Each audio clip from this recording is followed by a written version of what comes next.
हाथी और चूहे की कहानी। एक राज्य में एक राजा का शासन था। हर सप्ताह पूरी शानो शौकत से नगर में उसका जुलूस निकला करता था, जहां प्रजा उसके दर्शन किया करती थी। एक दिन एक नन्हा चूहा उसी राजमार्ग के किनारे किनारे कहीं जा रहा था, जहां राजा का जुलूस निकलने वाला था। वह चूहा था तो छोटा सा, मगर उसका घमंड बहुत बड़ा था और वह खुद को सर्वश्रेष्ठ और महान समझता था।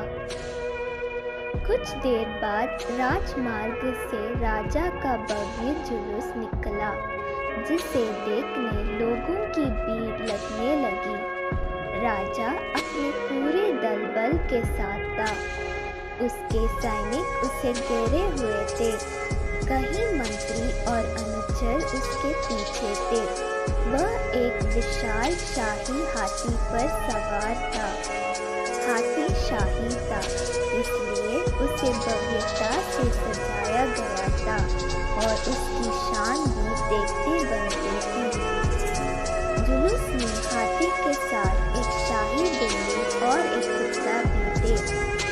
राजा का जुलूस देखने को उमड़ी भी राजा के साथ साथ उसके शाही हाथी की भी प्रशंसा कर रही थी। यह सुनकर घमंडी चूहे को बहुत बुरा लगा। वह हाथी को गौर से